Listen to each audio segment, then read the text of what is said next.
So ఫైనల్గా madam మనకి garden మొత్తం చూపించారు. సో చాలా ఇన్ఫర్మేషన్ చెప్పారు madam, thank you so much.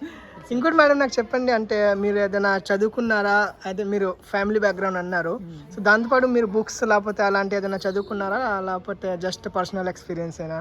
Personal ఎక్స్పీరియన్సే. మా తాతగారు ఆయుర్వేదిక్ డాక్టర్ అనమాట, మా అమ్మగారు నాన్నగారు. ఓకే, అదొక బ్యాక్గ్రౌండ్. మా ఫాదర్ సైడ్ కూడా అన్ని రేర్ ప్లాంట్స్ సెలెక్ట్ చేసి పెడుతూ ఉంటారు.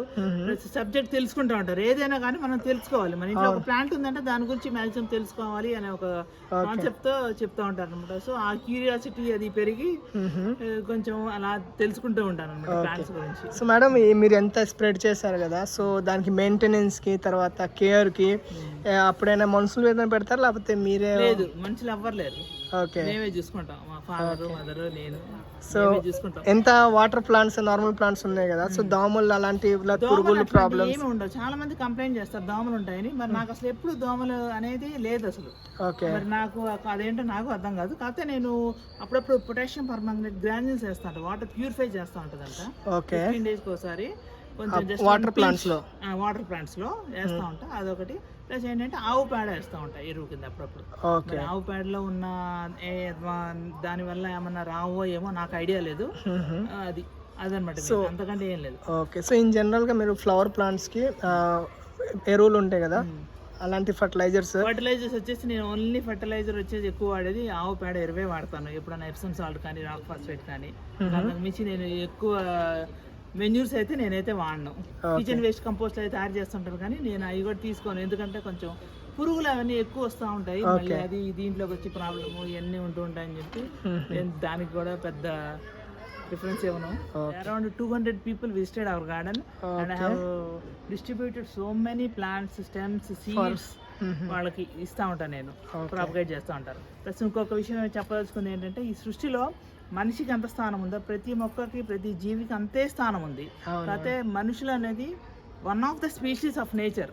మనిషే ఒక మెయిన్ కాదు. ఆ యాంగిల్లో మనుషులు కొంచెం ఆలోచిస్తూ అన్నిటి గురించి హౌ టు థింక్. మనకి టైం ఉంటే స్పెండ్ చేసుకుంటాం, లేదంటే లేదు, అదర్వైజ్ లీవ్ ఇట్. అంతేగాని ఇంటెన్షనల్ గా దేన్ని డిస్ట్రాయ్ చేయకూడదు మనిషి అన్నాక. అది ఒక పాయింట్. ఇంకొకటి ఏంటంటే, మా ఫాదర్ కూడా ఈ సీడ్స్ కానీ ఏదైనా కానీ ట్రైన్లో అది వెళ్ళేటప్పుడు మనం ఏ ఫ్రూట్ అయినా కానీ ఏదైనా కానీ సీడ్స్ అన్ని డస్ట్బిన్లో వేయం. అవన్నీ తీసుకెళ్లి ట్రైన్లో వెళ్ళినప్పుడు ఒక పొలాల గట్లు అది కొంచెం స్లో అయినప్పుడు అది అట్లా స్ప్రెడ్ చేసేస్తూ ఉంటారు. వస్తే వస్తుంది, లేకపోతే లేదు. ఇదనమాట హ్యాబిట్ అనమాట అది. ఓకే, అయితే చాలా థ్యాంక్స్ మేడం. సో నాకు కూడా చాలా ఇన్ఫర్మేషన్ తెలిసింది. ఇంకోటి మీరు చాలా టీవీ ఛానల్స్లో కూడా మీకు చాలా చేశారు. సో అవన్నీ లింక్ నా వీడియో డిస్క్రిప్షన్లో పెడతాను, సో కావాల్సిన చూసుకోవచ్చు.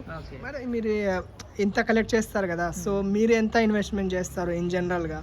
అంటే ఇన్వెస్ట్మెంట్ అంటే మొదట్లో చాలా రకాలు కొని చచ్చిపోవడం అట్లా చూసి చూసి చూసి ఇంకా అన్ని రకాల బెగోనియాస్, కెలాతియాస్, అవునవును, యాల్కోనిమాలు, ఎలోకేషియాలు ఇవన్నీ అంటే మనకి బతుకుతాయి. ఈ బెగోనియాస్ ఇవన్నీ సమ్మర్ వచ్చిందంటే పోతాయి. కెలియాస్ నాకు అన్ని చాలా ఇంట్రెస్ట్. అట్లాంటి అన్ని ప్లాంట్స్ కూడా నాకు చాలా ఇంట్రెస్ట్ అనమాట. ఈ ప్లస్ ఈ గ్రాఫ్టెడ్ నాటు మా గులాబీలు పెడతాను కదా, మీరు అబ్జర్వ్ చేస్తే ఎక్కడ హైబ్రిడ్ గులాబీ ఉండదు. ఎందుకంటే నేను కొంటాం చచ్చిపోవడం అలా వదిలేస్తా ఉంటాను నేను. సో కొంచెం వైల్డ్ గా పెరిగేవి, కొంచెం డిఫరెంట్ గా ఉండేవి, లో మెయింటెనెన్స్ ప్లాంట్స్ నేను ప్రిఫర్ చేస్తాను. లేదా సీడ్ తో ప్రాపగేట్ అయ్యేవి, సెమ్ తో ప్రాపగేట్ అయ్యేవి, అట్లాంటి ప్లాంట్స్ నేను ప్రిఫర్ చేసి నేను సెలెక్ట్ చేసుకుంటాను గార్డెన్. అంటే మీరు 4 fathers అలా కంటిన్యూ చేస్తారు కదా, మనకి ఒప్పుకున్నంత మనం చేసుకుంటాం, అందరికీ స్ప్రెడ్ చేస్తూ ఉంటాం గ్రీనరీ. Sure. ఇంకంతే. So happy to see madam, it's like botanical germplasm I can see. Okay, thank you. Thank you so much.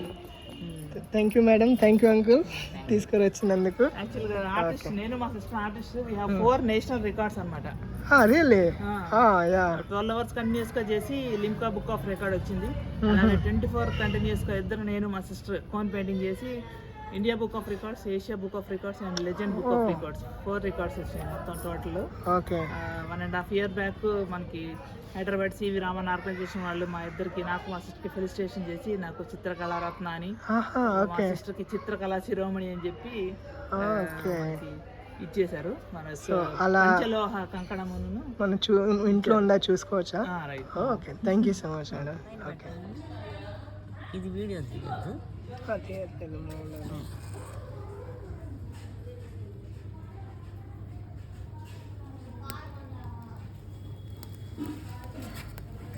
Okay. ఆ ఆయిల్ అయ్యేంత వరకు కూడా వెలుగుతానే ఉంటుంది. మన ఆయిల్ ఇంకేం 12 అవర్స్ పెట్టినా 12 hours. ఎన్ని అవర్స్ పెట్టినా ఇబ్బంది ఏం లేదు. మన దీంట్లో నేలలో దీని లైఫ్ స్పాన్ ఏంటి మేడం ఇట్లాంటిది? దాని లైఫ్ స్పానా నాకు ఐడియా లేదు. నేను జస్ట్ 1 year బ్యాకే నాకు ఎవరో ఇచ్చారు. ప్రాపగేషన్ వచ్చేసి సీడ్ అన్నారు. నాకు ఫ్లవర్ వచ్చింది కానీ సీడ్ రాలే. లాస్ట్ సీజన్ పాండవార బత్తి పాండవులు అరణ్యవాసం చేసినప్పుడు ఈ ఆకుని ఒక టార్చ్ కింద వాడుకునేవాళ్ళు అంట. ఓకే, మహాభారత్ రిలేటెడా? మహాభారత్. Right right. ఓకే, పాండవార బత్తి అంటారు. పాండవ బత్తి ఆర్టిస్ట్ అందరికీ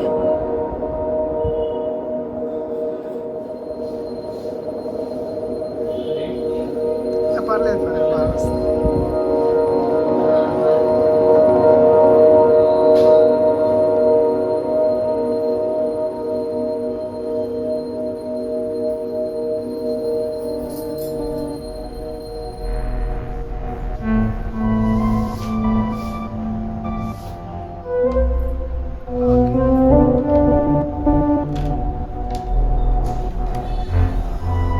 మిర్రర్.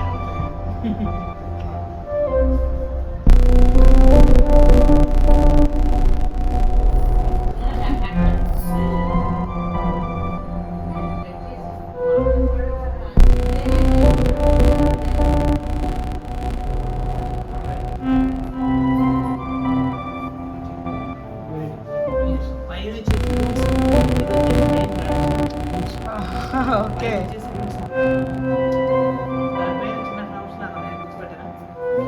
ఇవా మంచి.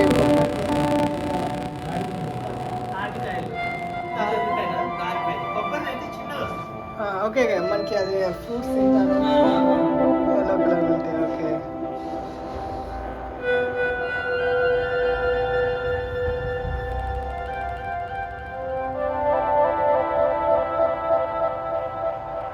First medicine. ఓకే, దానికి అన్నమాట. Great great. ఇది ఏంటి, ఎప్పుడు ఇది? ఇది preventive heart exhibition. Okay okay okay. Human heart cultural organisation Hyderabad వాళ్ళు ట్రివేండ్రం